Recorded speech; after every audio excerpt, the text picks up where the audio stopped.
पूर्व रेल मंत्री और पश्चिम बंगाल में सत्तारूढ़ तृणमूल कांग्रेस के कद्दावर नेता रहे मुकुल रॉय का निधन हो गया है। उन्होंने कोलकाता के एक अस्पताल में आधी रात के बाद तकरीबन 1:30 बजे अंतिम सांस ली।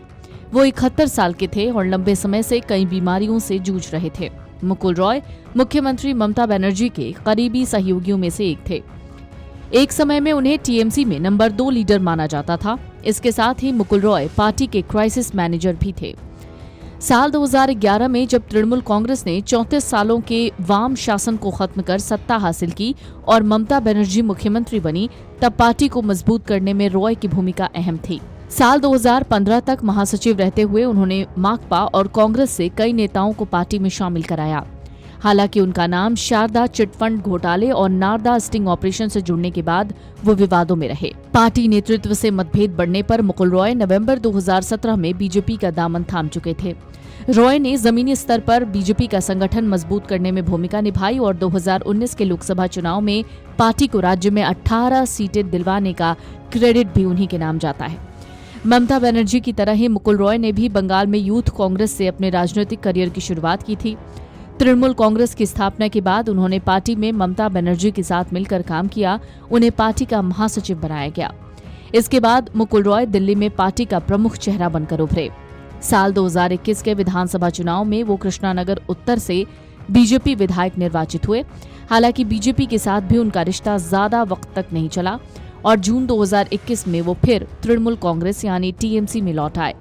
वापसी के बाद पार्टी में उनका प्रभाव पहले जैसा नहीं था। बताया जाता है कि वो डिमेंशिया सहित कई और स्वास्थ्य समस्याओं से जूझ रहे थे।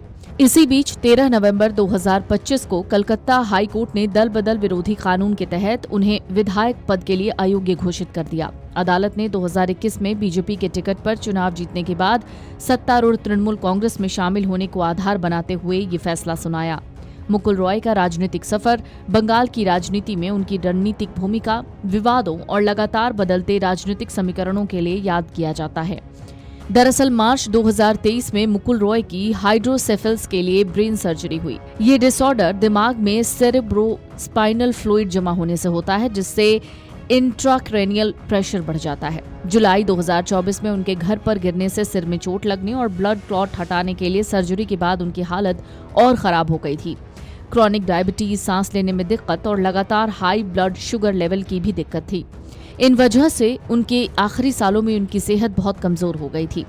बीते कुछ सालों से रॉय स्वास्थ्य कारणों से सक्रिय राजनीति से दूर थे। लगातार स्वास्थ्य बिगड़ने की वजह से उन्होंने सार्वजनिक कार्यक्रमों से दूरी बना ली थी। तृणमूल कांग्रेस और बीजेपी दोनों ही पार्टियों में अलग अलग चरणों में उनका महत्वपूर्ण योगदान रहा। उनकी संगठन क्षमता, राजनीतिक सोच और राजनीतिक समझ ने उन्हें राज्य की राजनीति में एक खास पहचान दिलाई। 71 साल की उम्र में मुकुल रॉय इस दुनिया को अलविदा कह चुके हैं। Video desk amarujala.com।